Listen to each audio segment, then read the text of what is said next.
BC Premier John Horgan. Justin Tang, the Canadian Press CALGARY, British Columbia's government officially opposes construction of the $7.4 billion Trans Mountain Pipeline expansion, but its own employees are directly invested in the company behind the project, Houston-based Kinder Morgan Inc. BC's public sector pension fund is heavily invested the Canadian oil and gas industry, and pipeline companies Kinder Morgan, Calgary-based Enbridge Inc. and Pembina Pipeline Corp. It does not have a stake in subsidiary Kinder Morgan Canada Limited, which is developing the Trans Mountain expansion. Kinder Morgan owns around 70% of the voting interests of its subsidiary. Fourth quarterly disclosures filed with the U.S. Securities and Exchange Commission show the British Columbia Investment Management Corp. BCI has increased its exposure to Kinder Morgan in recent months, even as the provincial government has escalated its efforts to block the project, according to data gleaned by the Financial Post.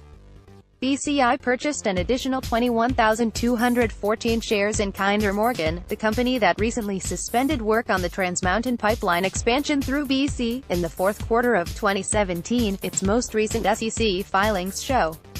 The recent purchases bring BCI's total stake in Kinder Morgan up to 1,122,716 shares, a position worth $18 million. BC Premier John Horgan declined to comment on what effect his government's opposition to the Trans Mountain Pipeline expansion would have on BCI pension investments, which also include major oil sands producers like Suncor Energy Inc.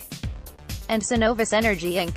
Both Suncor and Cenovus have signed up to ship oil through the expanded Trans Mountain Pipeline between Alberta and BC. Given BCI's investments in the oil sands, oil producers and oil pipelines, British Columbian organizations in favor of the pipeline described the government's stance as rank hypocrisy. Even if you bike to work every day, your food and supplies are delivered to you via trucks, using oil and gas, and in many cases your retirement funds are directly tied to this vital industry. BC Director for the Canadian Taxpayers Federation Chris Sims said in an email, the BC government needs to wake up to this reality and fast before they do further damage to Canadians, Sims said.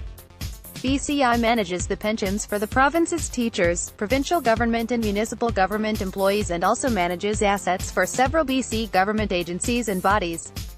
All told, BCI manages pension investments for 569,000 British Columbians as well as the insurance benefit funds for 2.3 million workers in the province through WorkSafe BC. The Victoria-based Crown Corporation declined an interview request.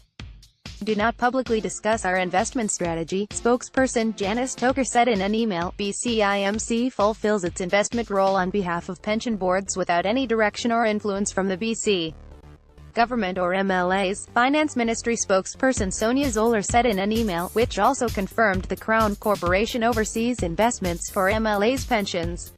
That would include Horgan's pension. BCI's largest energy holding is Irving, Texas-based ExxonMobil Corp.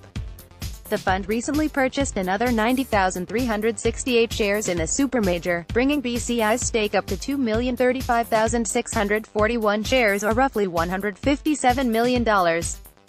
A breakdown from Bloomberg shows 5.8% of BCI's public investments are in the energy sector. In recent months, BCI has spent millions of dollars buying up U.S. oil and gas equities, including oilfield services companies like Halliburton Co., Helmerich, and Houston's Occidental Petroleum Corp. They're playing the biggest service companies on the biggest production growth basin, said Canoe Financial Senior Portfolio Manager and Director Rafi Tamazian of BCI's recent purchase. Many of the U.S. oil companies BCI has recently purchased have assets in the Permian Basin in Texas, which is expected to lead global oil supply growth next year. Tamazian, whose focus is on the oil and gas sector, also said that based on the composition of BCI's biggest energy holdings, the fund seems to be taking a generalist or index-hugging approach to the oil sector.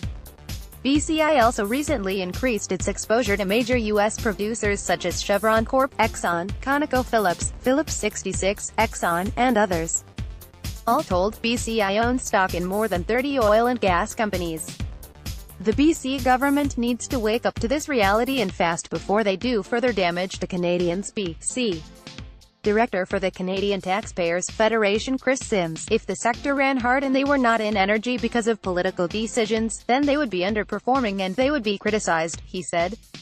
optimization also said it's a good sign that BCI's portfolio managers have made investing decisions rather than political decisions. There is an irony that BCI's investment managers, with their investor policy statement, is obligated to have energy exposure, and when they go into it without taking the time to understand the sector better, they're owning the biggest of the big names and they happen to be on the front lines, he said, noting the debate over an oil sands pipeline has divided the province.